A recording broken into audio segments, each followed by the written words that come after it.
Fun. Okay, welcome everybody, and especially welcome Ricardo. Good to see you again. Good to So you see you, said man. you're not in not in Milano. Where are you? I'm in Berlin. Berlin. Okay, okay, cool. And you said you moved there like 3 months ago, right? Yes, yes. A All couple of right. months ago for work. Super cool experience so far. Still adjusting. Actually, moving houses today, and then I will have to find another place in probably like a month. It's crazy. The housing situation is insane. In most big cities, well, then even more so. Thanks for coming on. If you're moving houses today, even it's good to have you. When I reached out to you, that because we're doing this video podcast to help the kids, help the teenagers, the younger generation be strong for the future. And when I reached out to you, you immediately wrote back and said like, yeah, you're game. You want to do it. Why? Because I think there's so much that's unsaid, and there's so many people that went through the same things, but they don't discuss it so much for some reason. I don't know why, but personally, I went through the same phase kind of, and I always kind of felt like I missed to hear the stories from someone that did it before.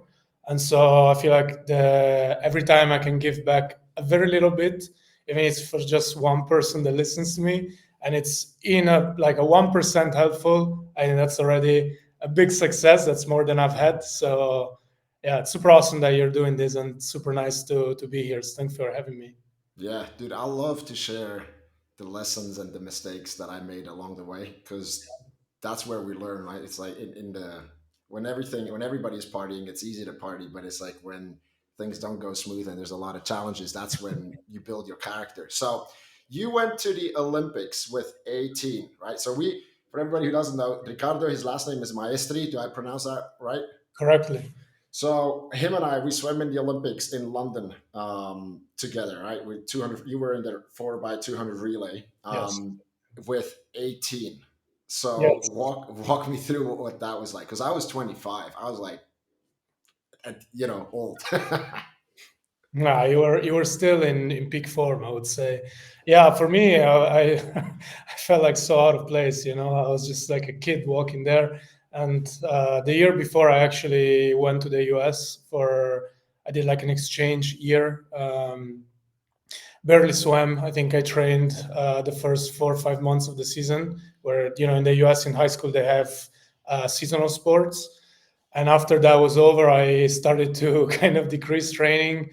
So I basically had, I would say, almost a 6 months off in 2011.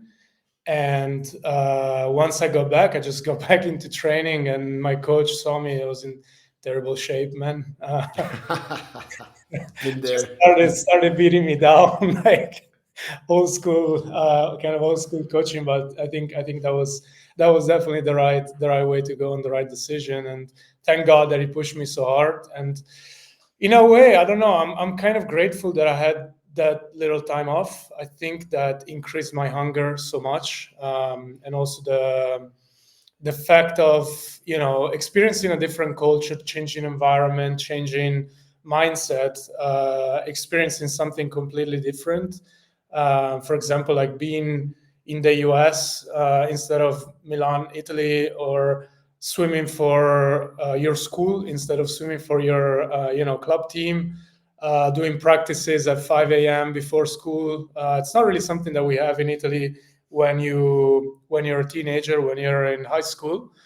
And I think these big changes at that age are super important. To be honest, I think having like a 5 6 months of brutal training and then 6 months almost completely off.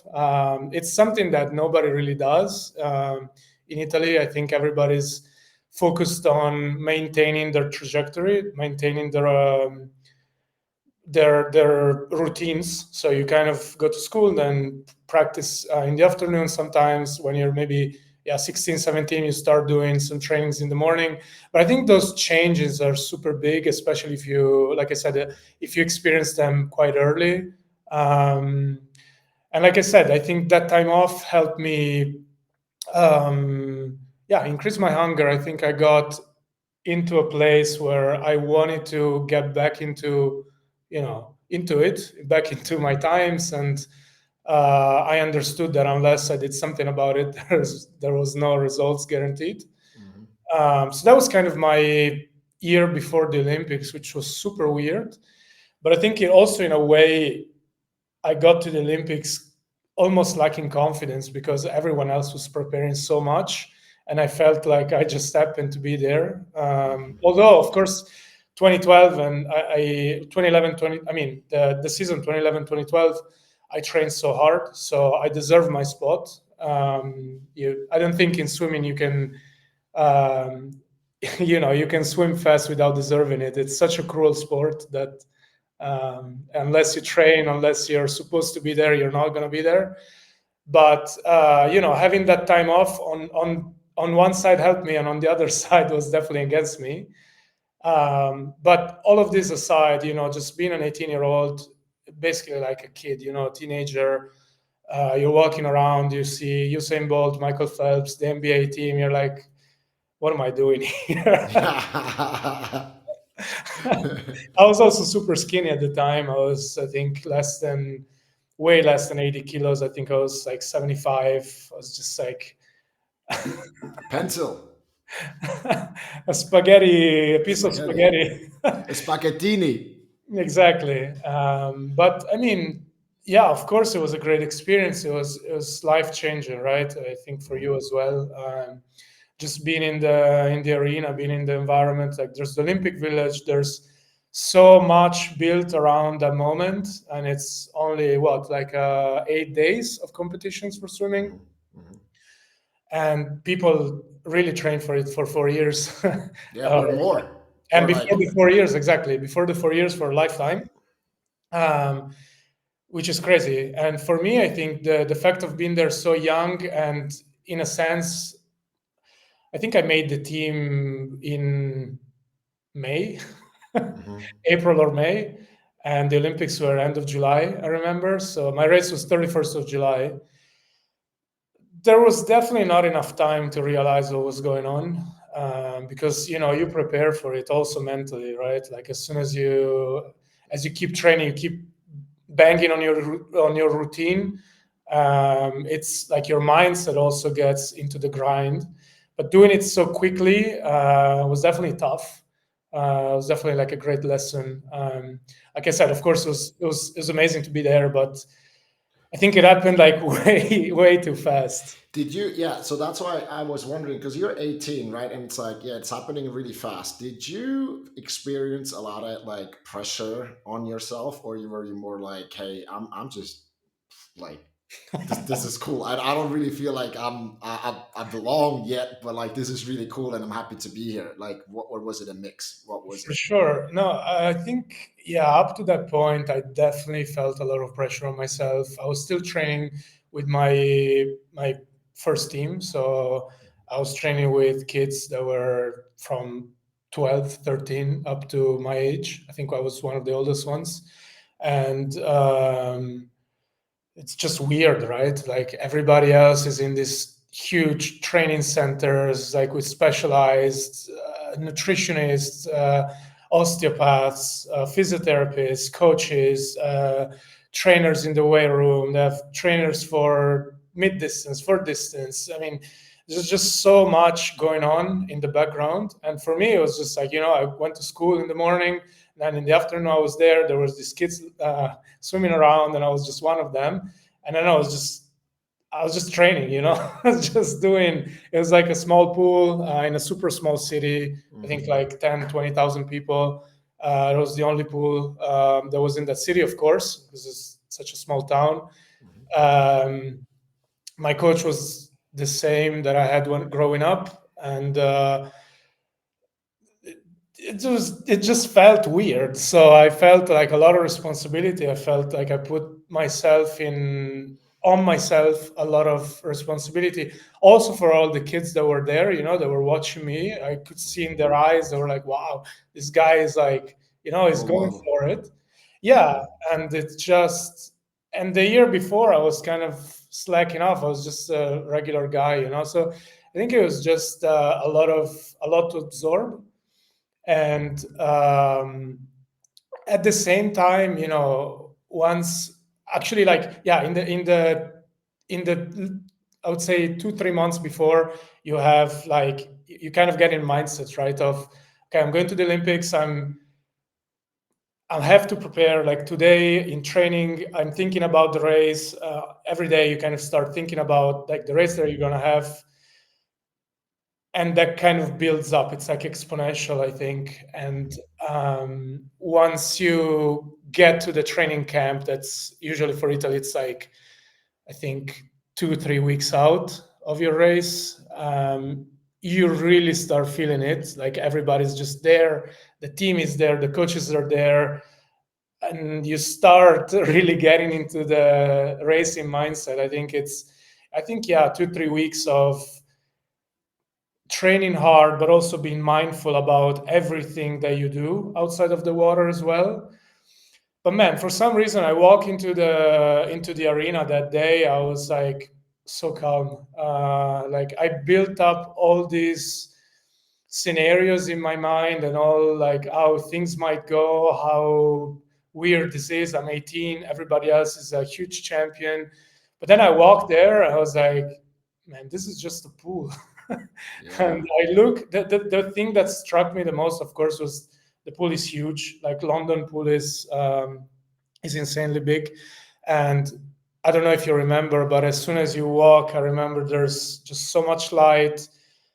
There's so many people in the stands. I remember the Yeah. stands were Full. insane. Full. It was like They were 10,000 people. so high, like you couldn't see the end of the stands. There was like a wall, like kind of a roof that was cutting off part of the stands from the entrance. And I never experienced anything like that. Like my pool, I think, had maybe at most could sit 100 people, and I think in that arena you could sit what 30,000, something like this. Yeah, I think it was like 10 or 15 or something, Yeah, but still for a 15,000. swimming pool, it's huge. I It's was not I, like a I couldn't football even field, right? imagine it. The number was just out there, and but for some reason I walked there and I saw, like all the competitors and all the people on my team. We were just there to do our thing, like to swim in our lane. And Hmm. at the end of the day, it was a 200 free. And for some reason, I felt calm. I felt like I was supposed to be there, and uh, I felt like I knew what I was doing. Hmm. I had a good race in the end. Italy, we placed 11th. We missed the final by a second, so that was a bit of a bummer. I think we were super close, um, but overall, it was a good race. I'm bummed that, of course, I didn't get to repeat in the afternoon. Um, but yeah, it was crazy. Like just the contrast between going into the Olympics and just swimming there. It should be the opposite, probably, but instead, I don't know. The mind just plays weird tricks. Mine does what it wants to do, right?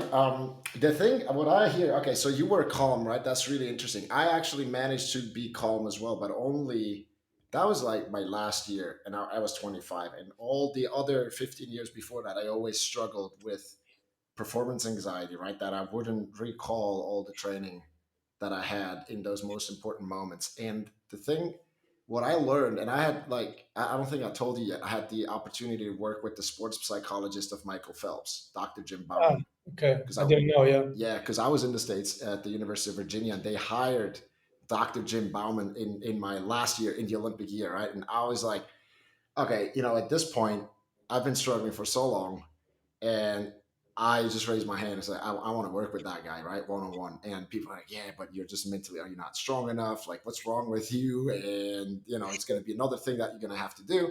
And I was like, I don't, I am trying not to swear, right? Because there's probably kids watching. So I was like, F it.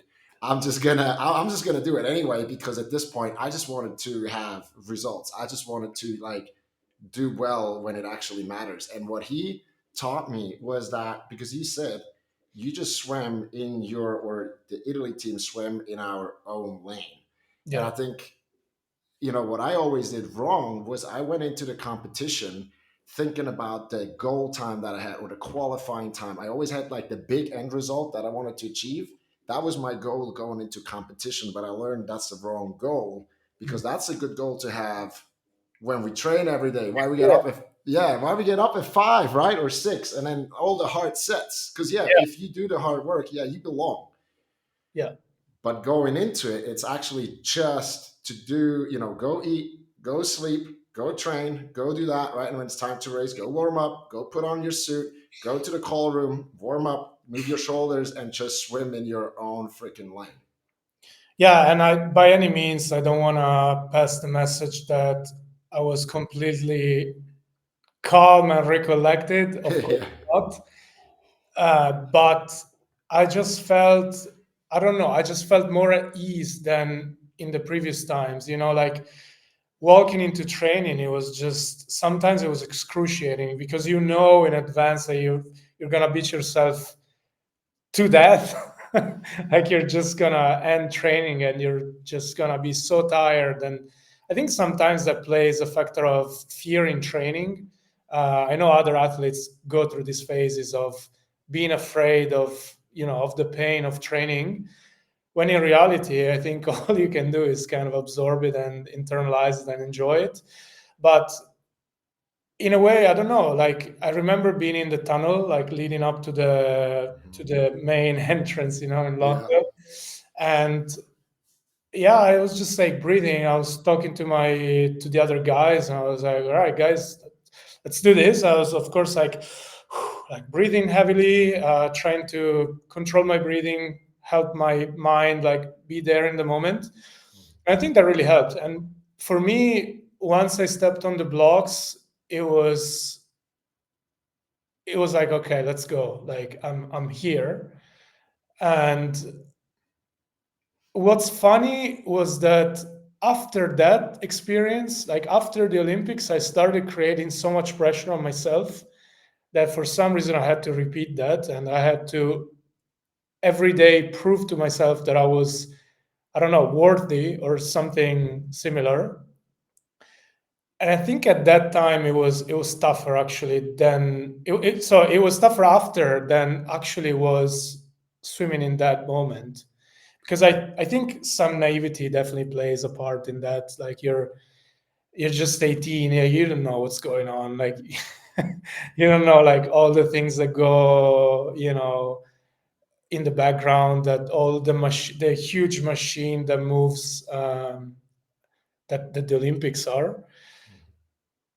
But so it was kind of like, okay, it's just it's just another pool, and it's just another lane, and it's just another race. But then afterwards, what was interesting is that I noticed in my mind something clicked, and I was like, okay, now I'm this Olympic athlete, and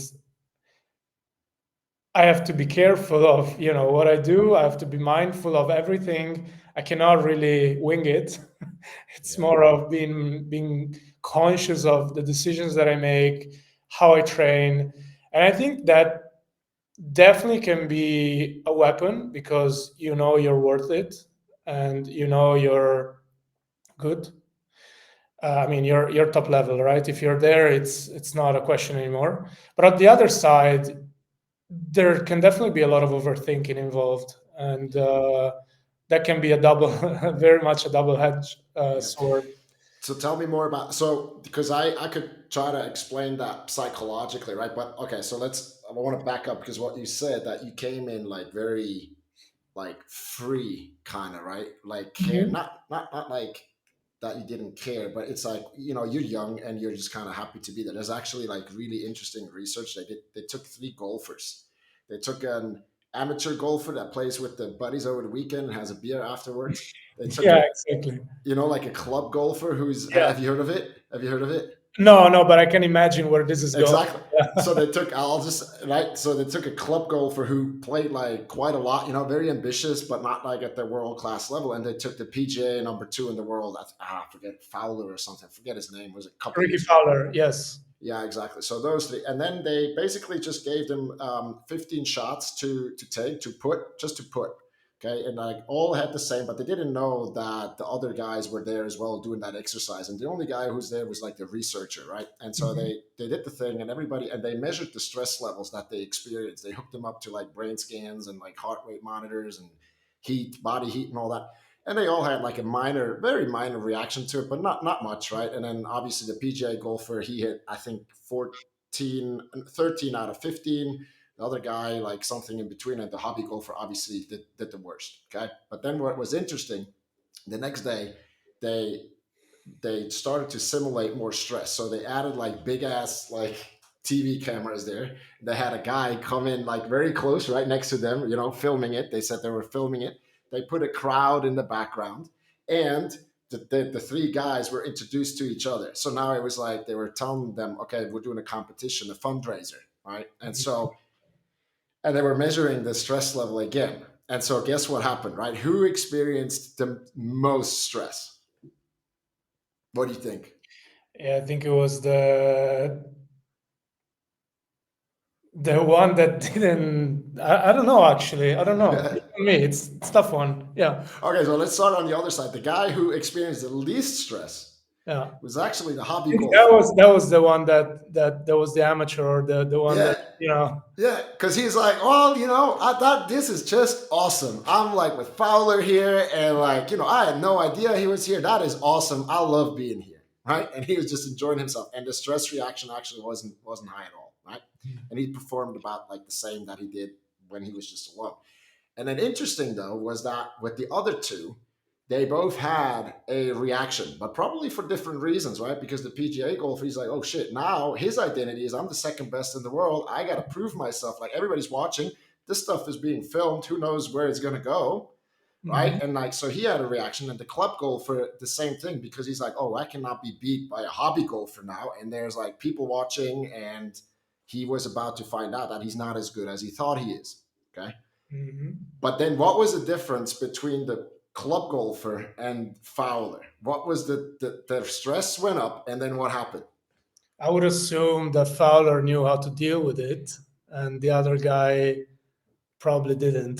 That's exactly right. That's Yeah. exactly what happened. Literally, Fowler did all the things, the breathing, the refocusing, and he calmed himself down. And he actually did better. I think he sunk all of them. Mhm. He did better with the pressure, and the other guy just did absolutely horrible because his stress levels stayed high, and then he didn't make it. Like, oh my god, shit! What are other people thinking? So the guy in the middle could, had the most problem with the stress because the super pro, learned to deal with it, and the Yeah. other guy didn't have it because his mind, he was just happy to be there, Yeah. Yeah. Yeah. right?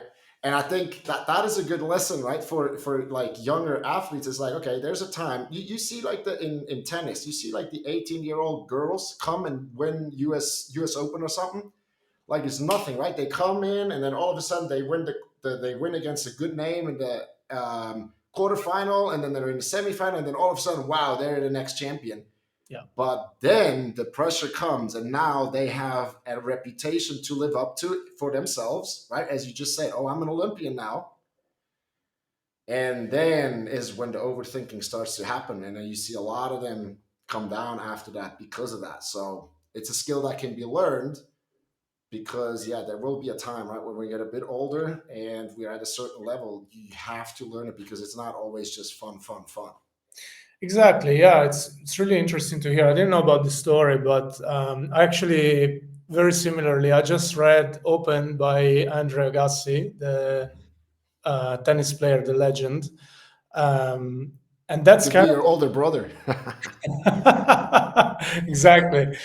I think, yeah, that's super similar to what happened to him. I mean, he was just a star, like growing up. It was just like this fantastic tennis player as a kid, which actually he actually won.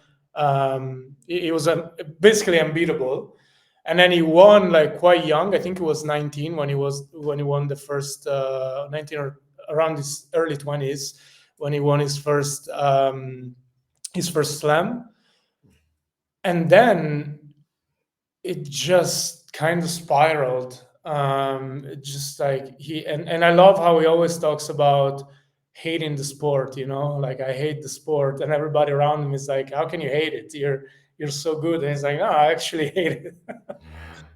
But yeah, exactly. I think that's super interesting. And for me, it was something that I only learned, you know, probably a lot of years after, maybe even after I was done swimming.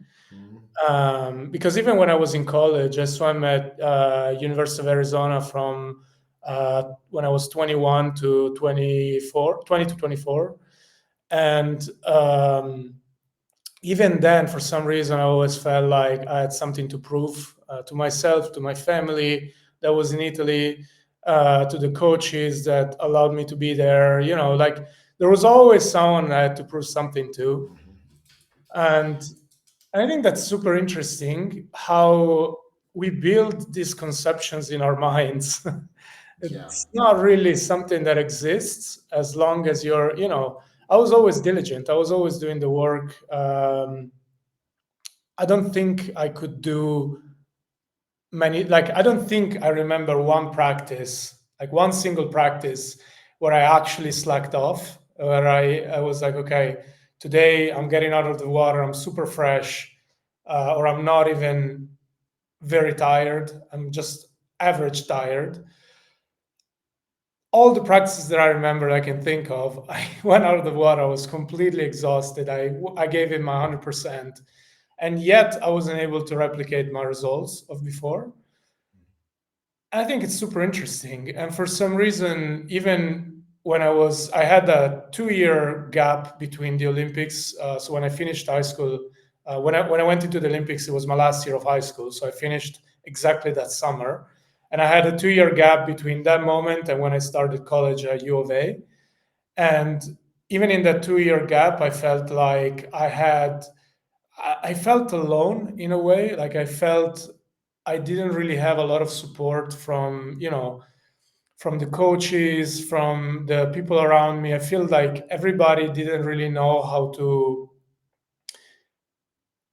help me in a way deal with that feeling. What I know, of course, I know everybody was trying their best to help me, and maybe I wasn't able to receive the help. I don't know what was going on Yeah, there. good point. I'm thinking about that often too. I'm thinking about that often too. Right? Yeah. Yeah, because like parents, for example, they're always trying their best for us, and they're always like they always want us to succeed. Of course, I don't think there's one mom or one dad around of an athlete that they're like, "Hey, I hope my kid fails today." No Yeah. way, right? Like, Yeah. I cannot imagine this. I cannot wait until my kid fails today. Yeah, that's Exactly. not Like happening, right? it's Yeah. not realistic. But at the same time, like sometimes what you need as an athlete is just not on the same level as what the parents is showing you. Yeah. And that's just and same thing goes for coaches, same thing goes for partners, like romantic partners, friends, you name it, anything, anyone. And I think that's just so interesting. And sometimes I feel like it boils down to athletes not being able to ask for help, like trying to be tough and trying to take it all. And on the other side, it's very hard for someone that maybe hasn't walked their path to imagine what it's like. So I think there's just this big misalignment between the two roads, and Yeah. which somehow have to intertwine, because you're still, even if you're a swimmer, you're still a son, you're still a friend, Hmm. a partner, whatever. I think it's super interesting. Yeah, dude. I'm totally with you. This is a huge topic because again, like the parents, right? I mean, 99.9% of them will do the best that they can. Absolutely. But the thing is, if they work with the wrong or missing information, Yeah. right? They're just well, they make a decision based on shitty data, basically. That's like in business, right? If you have shitty data and you make decisions based on that, you're gonna have, your business is not gonna flourish. Very simple. And I think that's the same, like I mean, back in the days they said, okay, smoking is healthy, and then they said butter isn't good for you. Like all things change, Yeah. and the parents work like with the old framework, and the coaches same thing. That's why I think in swimming, when you look at the most successful coach, like at the University of Virginia now, the girls, they're killing it. I think they won 4 or 5 times in a row and swimming world records, NCAA records, Yeah, they're all super. over the place. But that coach is young. That coach is young. It's complete. When I see on Instagram what they do is like they're having fun, man. They're like smiling, and we were, as you explained, we were scared to come to training. We're like, oh my god, what's gonna happen, right? And all like it was like this cloud of fear that was going on. So I think that's a big point. And then the other thing is is that if the athlete is in the middle, that's how I experience it from the coaching side, right? We're trying to align the parents, the coaches, everybody who's supporting them around them and helping them to fulfill their potential and their dream. Hmm. But for a parent, like think about it, it's really difficult to admit that they have, in a way, failed in Hmm. the child's mindset education, right? Because if they ask for help, that basically means shit, we couldn't get that done. And so a lot of parents, they will internalize that and say, oh, I failed as a parent because I couldn't pass on the mental toughness and like that Sure.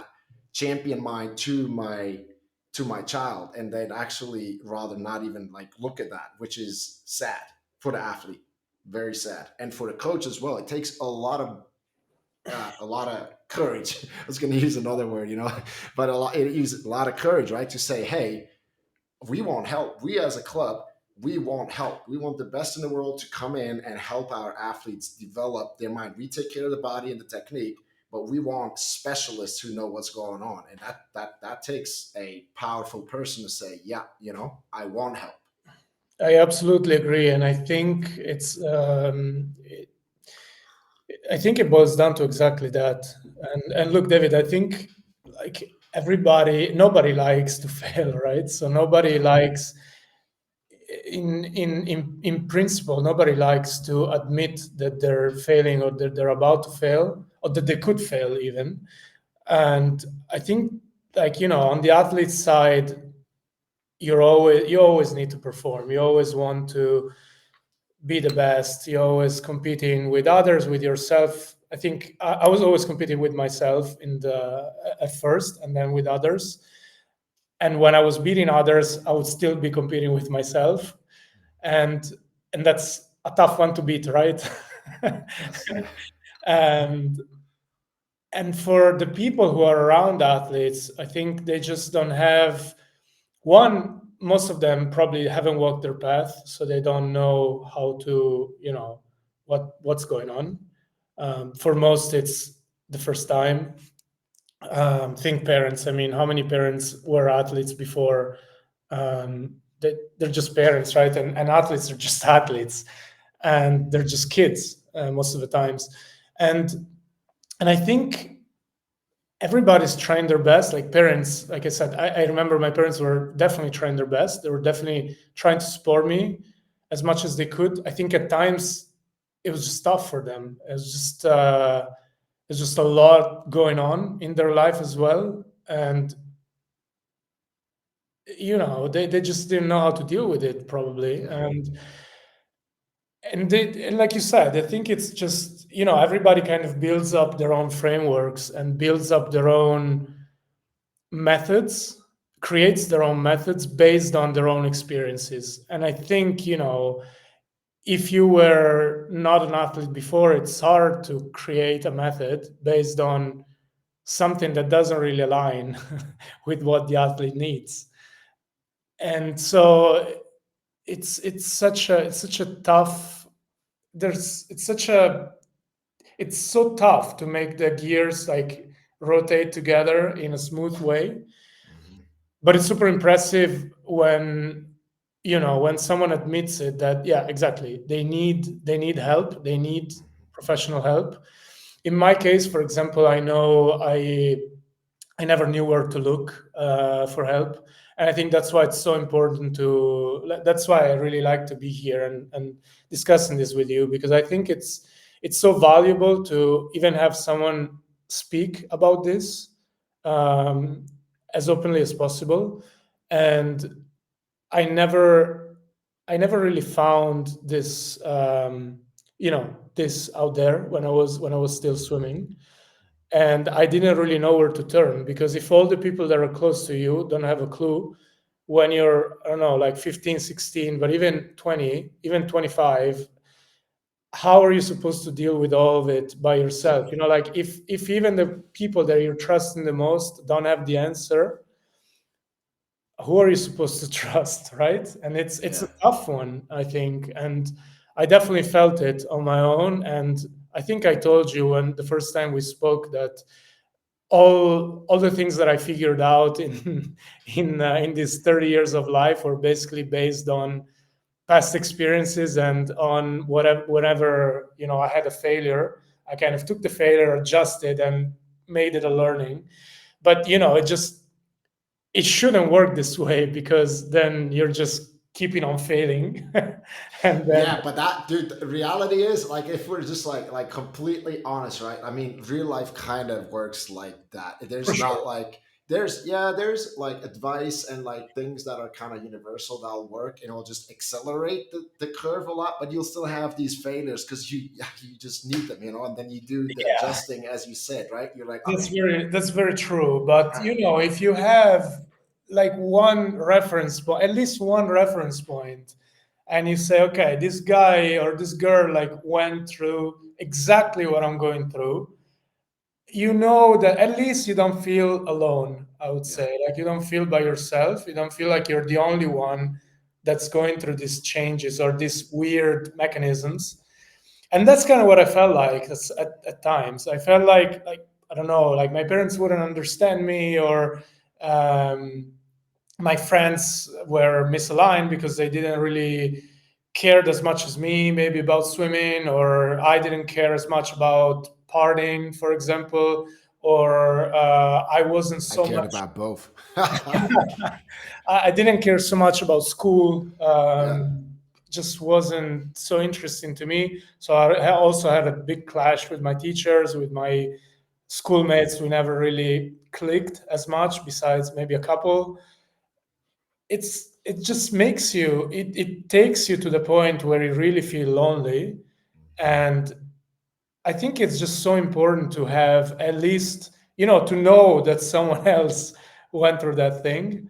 And for me, I didn't know it, and I didn't even know that I needed that. And that was probably the problem. And as you go on in life, I think, like you said, exactly, like, life is made of like little failures. But if you can minimize those failures and know that someone else went through that thing, kind of where to look for help, where to look for a reference point, where to go to get advice. And sometimes it just takes like a talk, or I don't know, like a sentence. It mhm, just takes someone to be there for you.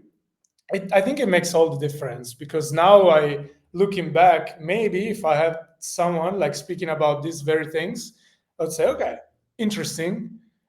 Now I know what I'm feeling like. I know exactly why I have these emotions, and I mhm. know someone else went through the same thing, and I just had no clue. I had no freaking clue about all these things, of course. And when you don't have a clue, you start building your own models, and most of the times it's just like, your brain going against you, just spouting out negative stuff, and just telling you, hey, you're not good enough, or hey, you're not supposed to be here, hey, you should train harder, when in reality, like, you're just giving it your all, right? It's just a matter of believing it and knowing that you're there for a reason, and you're doing all it takes.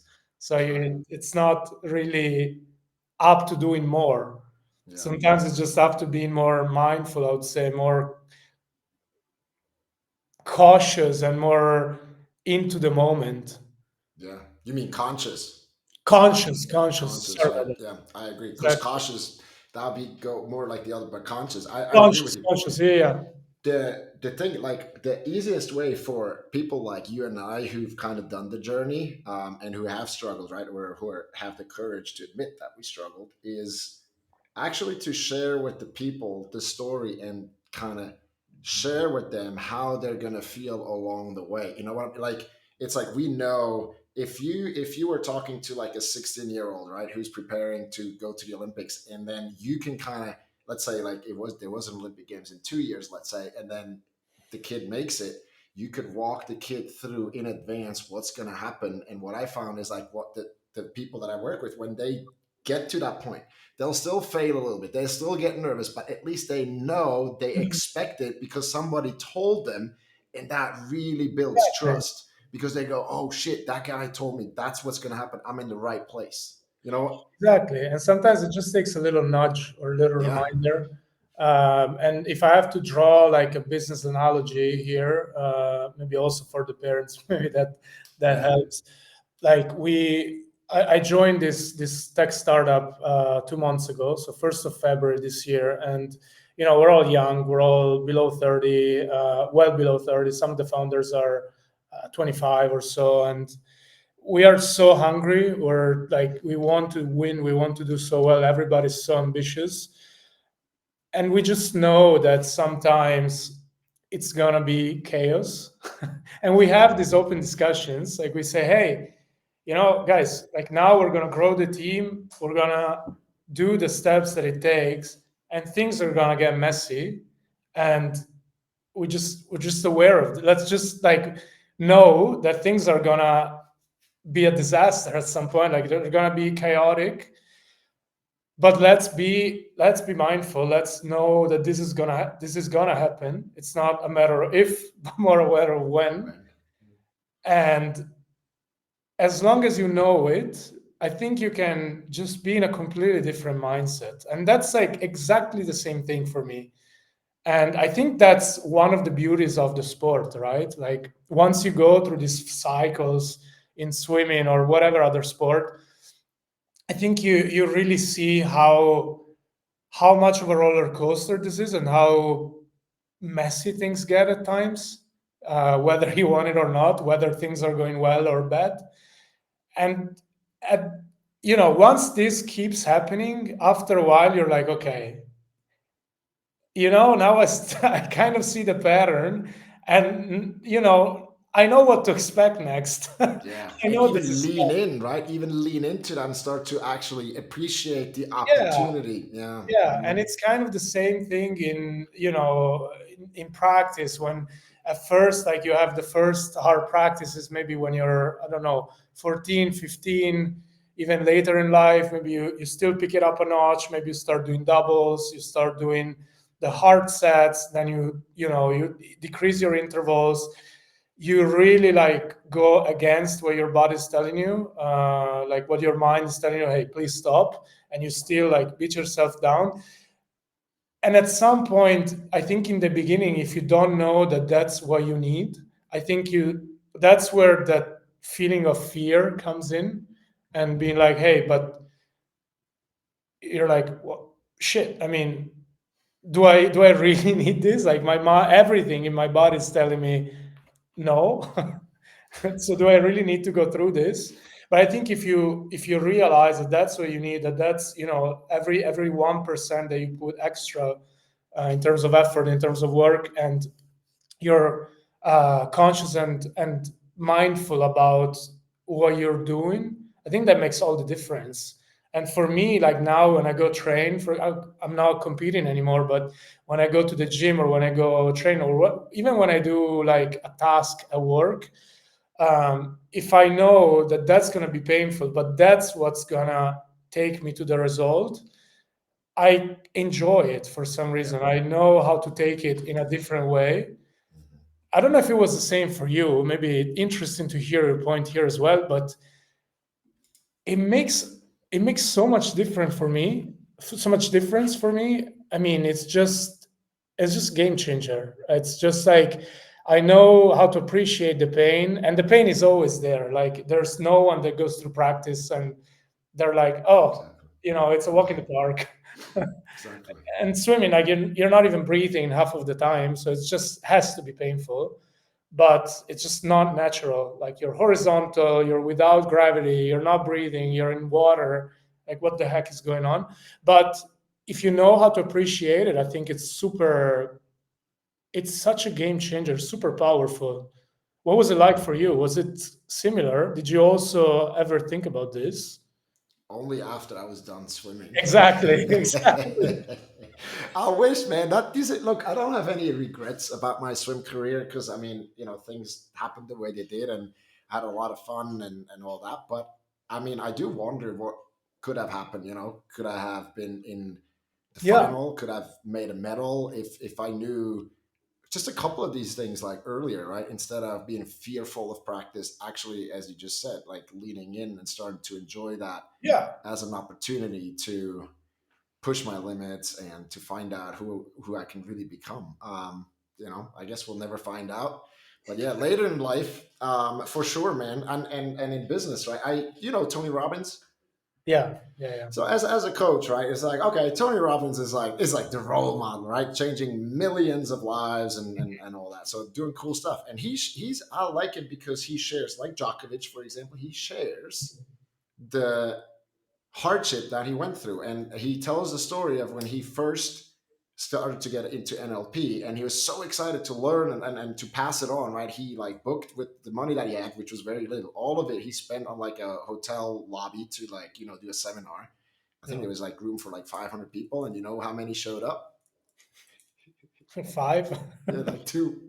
And so you hear that, right? And that was like a couple of years ago for me when I was like doing something like that. And then almost nobody showed up, or only friends and family, right? They're like just trying to support me and all that. Yeah. You're like, it's so disappointing. But then you hear that and you're like, okay, so I guess I'm in the right place, because, so yeah, learning to lean into that. Same for startups, I think. Like when you're building a business, it's just so tough, and it's just supposed to be tough. Exactly. And it's the same for sports. Like you're going to practice, and you're like, there's this saying in swimming that when you put your cap on, something I don't do anymore, of course, but both because I'm done and because I don't have any hair. But there's this thing on, as soon as you put in your cap, you know that it's gonna be painful. Yeah. Everything that comes afterwards. But there's kind of a beauty in that, I think. And if it was easy, like it would kill the output and the gratitude that you would feel afterwards. And same in startups. Like when you build it, it's just everything is so tough. Finding a co-founder, finding the idea, finding the market, then growing, then scaling, then making sure getting customers, making sure that customers stay. It's just like a lot to think about, and it's just supposed to be that way. Exactly. It makes life worth living. Yeah, yeah, exactly. Imagine how boring it was if the emotional level was just this all the time. If it could be like this, right? I Hmm. mean, like Hmm. nobody remembers these. That's like with teenagers, right? I just saw like a cool meme this morning, and they were like the kids were playing outside on the bike and on the dirt bike, and really cool. And then it just said nobody or none of the teenagers remembers a great day of screen time. Hmm. It's like, this is just like this average boring stuff that the brain kind of deletes. And these are the deep disappointments that we have, and the highs when we qualify or win a medal, or get that first huge customer, right? That's a journey. It's worth living, where the brain, and you have stories to tell and all that, instead of that like average that playing is safe and boring. So And so true. Honestly, it's so funny to think about my swimming memories, because the first one that comes to mind is when I was 10. yeah. And I never practiced. Like I was so bad at practicing. I hated to practice. And I just like didn't give maybe even my 60% in practice. It wasn't even it wasn't even about giving 100%. Like I even showing up for me was enough, you know? Good job, Ricardo. Good job for showing up, boy. Exactly. Like, wow. Yeah. And I felt so entitled and good as a 10-year-old. And I had that one meet where I think I didn't train, like, I don't know, maybe I showed up like once or twice per week for the previous 6 months. I had that one meet where I did so horrible. Man, I still remember that meet. I I see. still remember how I felt and how I talked to my mom. And I was like, my mom was in the stands, thank God. And I was like, hey, that was so bad. I was so disappointed. She saw I was so disappointed. And she looks at me and she's like, dude, what do you expect? Oh, yeah. Well, Like, she's truthful. and I mean, of course, she was warm. Like she said, okay, hey, don't worry about it. It's just a Mm. meet. But then in the end, we had this conversation, and I remember I was just there, like listening, and I was like, maybe she's right, like maybe training is actually useful. But as a 10-year-old, like, you don't know these things. Like, I didn't know, like, training was useful, and I couldn't imagine losing a race just because I knew I was good, because I was just good in practice, and my coach would tell me, he wouldn't tell me, but I could sense it, that I was just good in the water. I would glide. I would be good buoyancy, good kick, good pull. I was just a natural in the water. But to me, it just was boring to train, and I really loved the competition, but I didn't want to put in the effort. And that one time, to me, it's insane that I remember that one time when I was 10. I remember how bad I did to Mhm. this day. Exactly. And then what changed after that? Like, so what changed after that? To like, I want to like finish that story. So your mom told you, and something clicked that she may be right, and then how did you start to like enjoy practice more? Man, I kind of swore to myself that I would never let that happen again. Yeah, It's like good, a 10-year-old, I'm not gonna let this happen again. good. But I actually did it. Then I was actually happy to be at practice, because I think also the way my mom told me was super good. It just it was just the right way to say it to me. I think she was very warm, but at the same time, she told me the truth, and I needed to hear it. Probably, Yeah. I needed someone to tell me that I couldn't just slack off and expect to win all the races. And of Mhm. course, the races when you're 10 are not the most important races of your life. They're just like small races. But for you, like, relatively speaking, that's all the races are the most important races of your life, right? Exactly. And I think my mom had a really good way of approaching this, because she understood that for me this was important, and she didn't just, how to say, neglect this by saying, hey, you know it's just a small race, like, you're 10, because that would be like very condescending. It would be very disappointing probably for me. Mhm. But she actually told me the truth. She's like, hey, I'm sorry this happened. Like, you still did good, but hey, I mean, you cannot expect to win if you never show up. And after that moment, I was like, man, this is so true. Like, this opened the world to me. And of course, like, for us now, it's obvious, right? Like, we look back and you're like, it's obvious stuff. But when you're so little, like, you're still learning all these things, and the obvious is not obvious. And it's the same thing when you grow up and you learn, like, other little things that, looking back, look obvious, but they're just not in the time.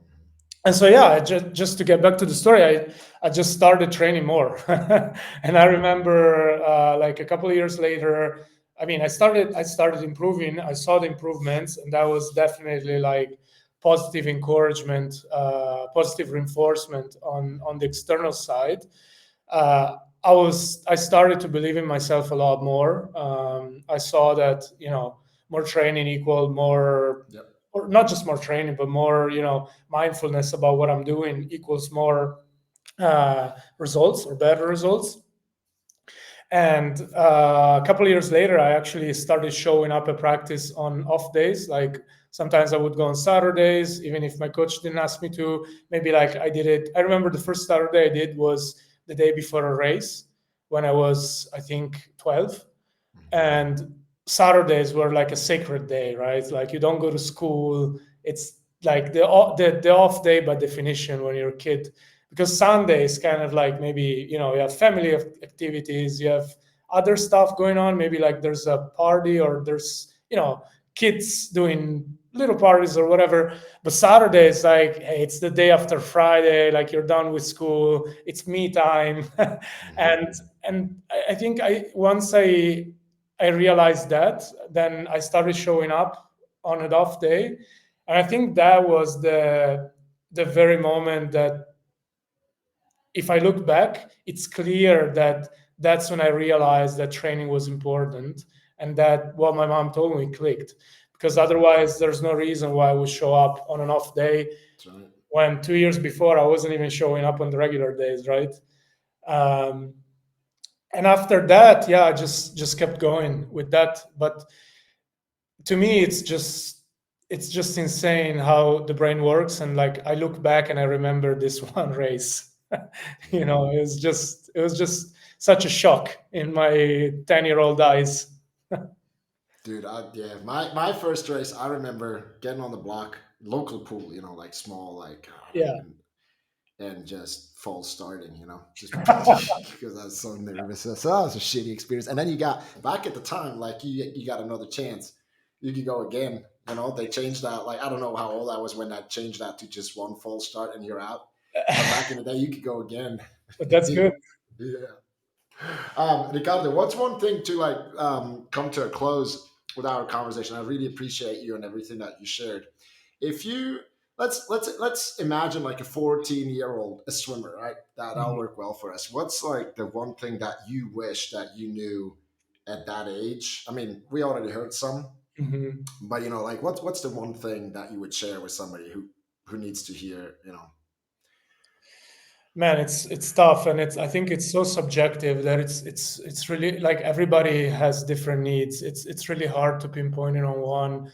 I think for me, like if I look on myself, and that's probably the I could only give advice to myself because I know myself, Yeah.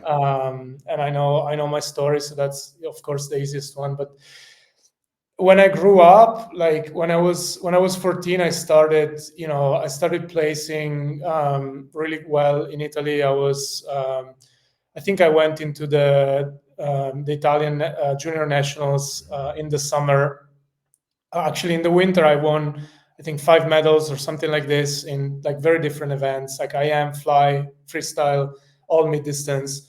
And then I went into the summer with I think 4 or 5 top seed times. And looking back to me, I just felt like, I had built up this concept of, every race I do, I get seeded first, and I go into the most important meet of the year seeded first. And I think I was seeded first in like 2 free, 4 free, 2 IM, 4 IM, 100 fly, something like that. Like really tough events and really different events. And I just built up this conception of now, I'm seated first, I have to win and I have to bring home the result. And for me, I never really enjoyed the process of getting there, but it was more like, I'm going to practice because I have to train, because I have to get better, and because I have to win the important race where I'm seated first. When in reality, it's just like, you're 14. Like after that season, there's going to be another, and then hopefully another. Yeah. And every meet is important. And it's not like, you fail at that meet. And for me, failure would be like second place. Yeah. Like I would put that much pressure on myself. And in the end, I finished with those 4 races with 4 golds. But I think that was the wrong attitude. Like why build up so much pressure on that? Like I should go into the meet, and I love the racing. So why build up so much pressure for that one meet? Because then the year after there was another one. Hmm. As soon as the meet is over, you start maybe the holidays like for a week, and then you're back into practice again. Hmm. I would say like don't put so much pressure on yourself, and it's so much easier to say than do it. But I feel like always look at the next opportunity, always like train because that's what's necessary to get you there. Like be mindful about what you're doing, but don't create the expectations in your mind that you have to prove to yourself that you're good enough.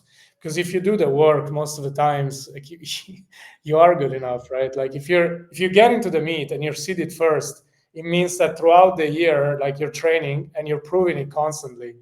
Like you don't really need to I didn't need to prove to myself anything. Like if I would get to the meet and place, I don't know, fourth, eighth, you can analyze that with your coach. You can see what went wrong and why.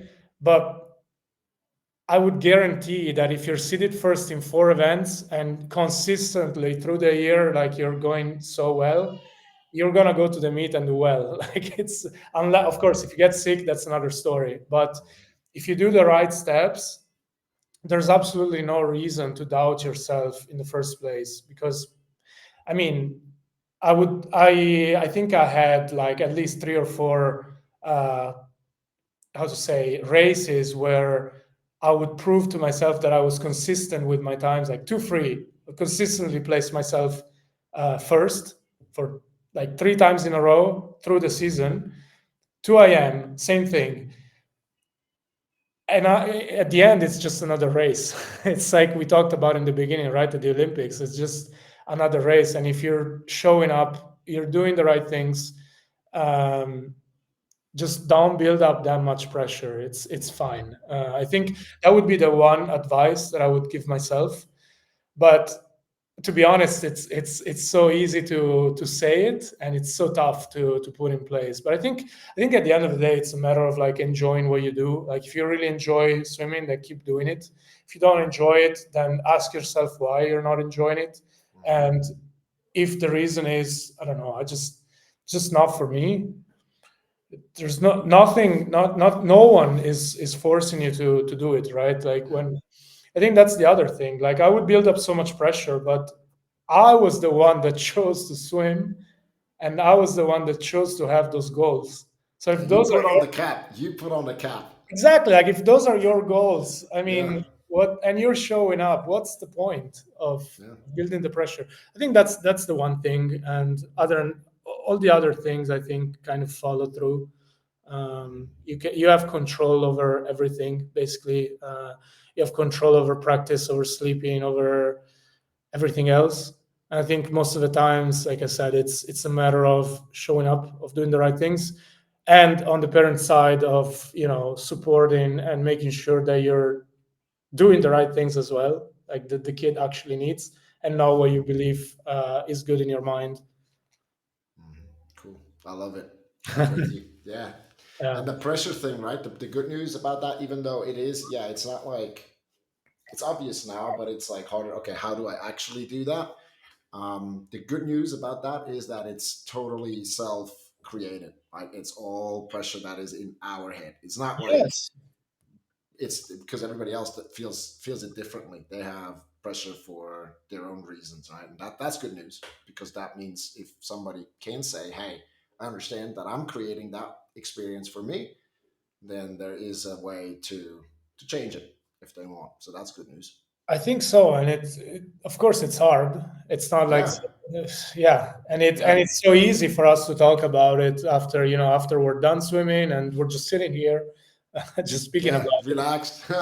Exactly, but I Yeah. think it's true. Like we build up so much in our mind, and it's just not worth it. And most of the times, it's self-imposed.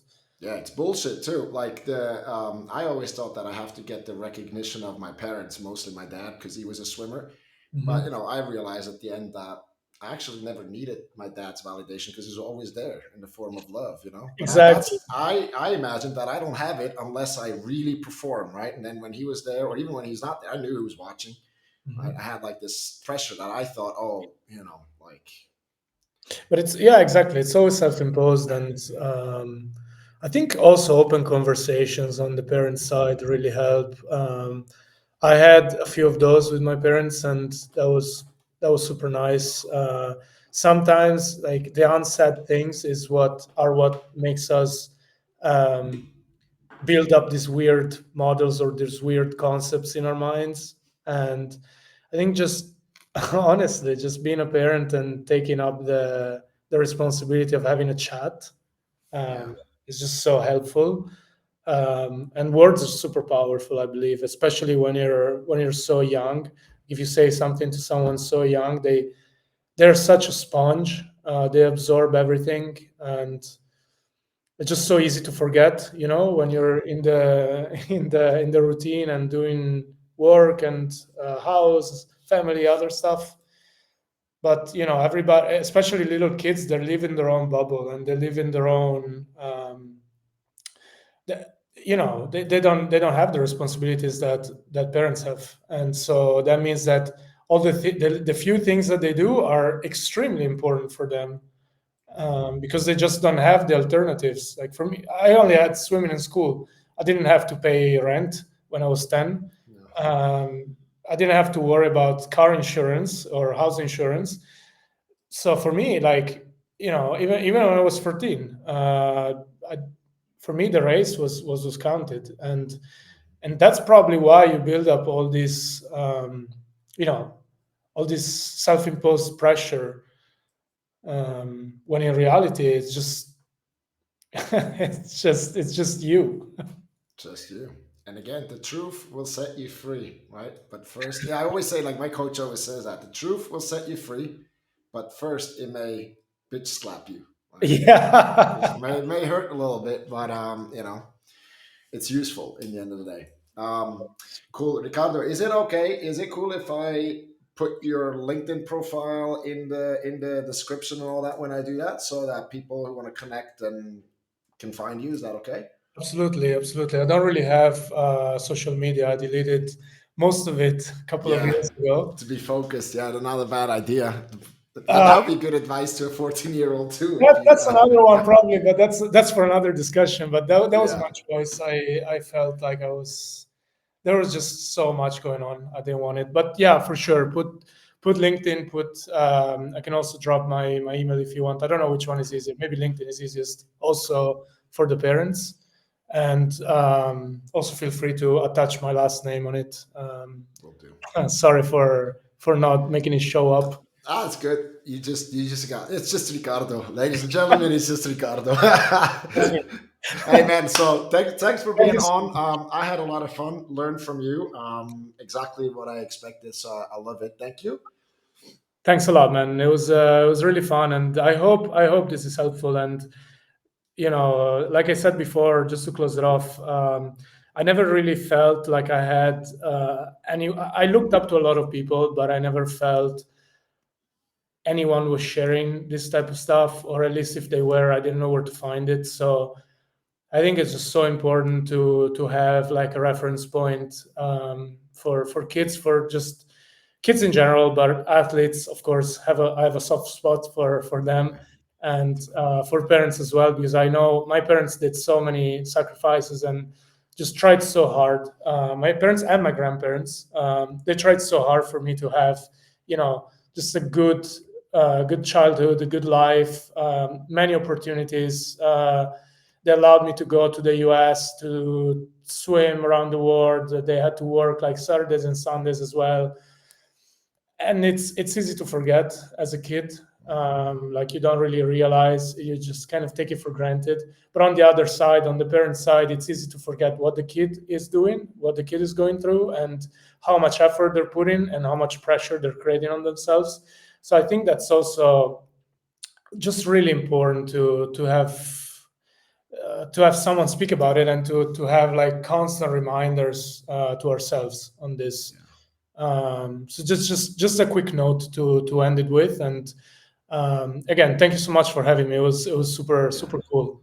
Wonderful, and I think your parents and your grandparents did a good job because you seem to be doing okay. So yeah, shout out to all the parents. Yeah, thank you to my parents too, because I'm actually pretty sure they're going to watch this, even though it's and my dad for sure because he loves English stuff. My mom, I'm not sure if she can get through that long of a conversation, but yeah, I will definitely send it to them also, and see what yeah, see what they think. yeah, exactly. Yeah, dude, that's awesome. All right, my man. I'll turn off the recording. Hey, thanks everyone for listening in, and we'll see you on the next one. Okay, bye bye. Thank you.